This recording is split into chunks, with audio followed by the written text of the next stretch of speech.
mình sẽ làm món mì udon ha. Thì thành phần bây giờ là mình hầm cái xương heo ha, để mình lấy nước nó, thì mình bỏ vào đây một chút xíu muối nha, rồi mình nấu lên cho nó sôi, rồi mình nấu nó sôi xong rồi mình rửa sạch, rồi mình lấy lại nước thứ hai ha. Còn trứng này thì mình luộc nha, luộc trong vòng 7-8 phút. Cái mì mà mình nấu là cái loại này nha, cái loại mà nó bán ở chợ Đại Hàng của Germany. Khi mà nó sôi như vậy là mình lấy ra nha, lấy ra rửa sạch nha.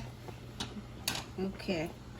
Trong cái trứng này bạn bể vào một chút muối để chút nữa mình lột ra nó dễ hơn nha.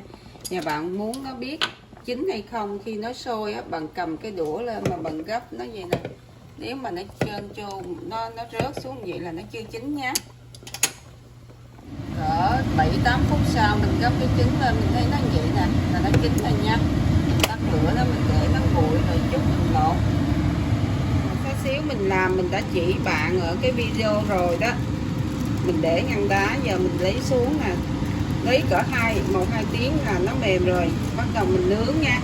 Thì cái xá xíu này mình có thể ăn với bánh mì, hoặc là ăn với mì udon, hoặc là ăn hủ tiếu khô rồi đều được hết nha. Hay là mình nấu cho 4-5 tô ha, sau đó mình sắc một cái củ gừng mình thả vào. Ok, và mình lấy cái nước tương này nè, phải nước tương này mới được nha. Mình múc, mình đổ ra một muỗng canh.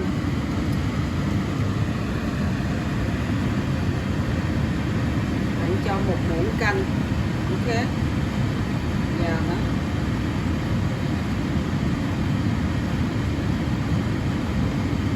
rồi bạn cứ để vậy mà nấu ha, cho khi mà cái xương nó mềm với cái nước nó sôi là ok.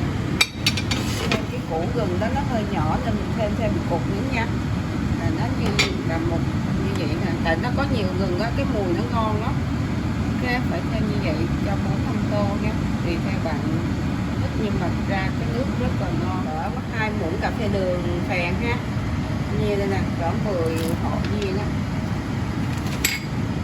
Và mình cho vào đây một cái muỗng súp bột nêm nha. Nè, cho đi. Sau 40 phút là mình cho 30-40 phút mình cho nó ra gia vị vào. Mình đợi cái mình đợi cho nó tan gia vị và đường phèn nó tan trong này, chứ mình nếm lại mà mình thấy nó vừa thì khỏi thêm ra bột nêm nữa nha. Giờ mình thử coi cái nước nó vừa chưa nha.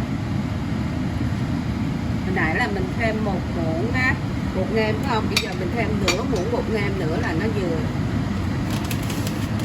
Ngon lắm bạn ơi, cái này mà mùa đông mình ăn á, nó ấm cái bụng mình lắm.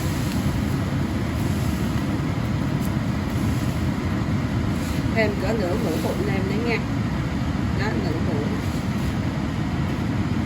Đổ dầu liêu vào nha, chảo nó hơi nóng rồi mình mới bỏ tỏi vào. Mình thử tỏi ha. Ok, mình xào đảo nó, khi nào tỏi nó vàng rồi mình đổ qua bên kia. Sau đó mình tắt cái lửa mà cái tỏi ha, mình để vào đây 1/4 ớt Thái Lan á nha. Tại cái nước này nó cay cay rồi nó mới ngon, nước ngon lắm mấy bạn ơi. Xong rồi mình làm như vậy nè, rồi mình đổ vô nồi súp là nó xong rồi đó. Nước này rất ngon, cái này là mình nấu từ mì Nhật đó nha, từ của Nhật nó làm đó, cho nên ngon lắm, mấy bạn thử đi. Rất là ngon, cay cay, ấm. Phải mua cái nước tương của Nhật nha, cái nước tương khác để vô là nó không có giống vị đâu nha. Mình lấy cái mì này ra ha, mình để vô trong cái tô này nè, mình bỏ microwave. Một mặt là 30 second, mình lật lại kia là 30 second nữa ha. Này ra ha, 30 second, 30 second 1 phút. Cái cải xanh hoặc là nếu có cải rổ thì nó cũng cướp hơn. Để vào đây, bên đây cải xanh lá nhỏ nhỏ vậy nè, có cải rổ thì nó tốt hơn. Không có thì xài cải xanh này cũng ngon. Mình để lên.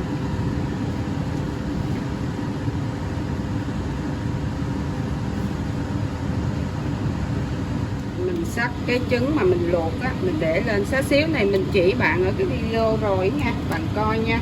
Rồi mình mua mấy cái seaweed này nè, nó để mà ăn cơm rồi đó ha.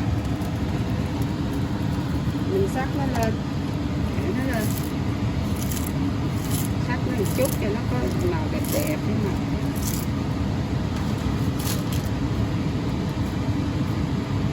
Ha, bắt đầu vào mới múc cái nước thì vô, ăn ngon lắm.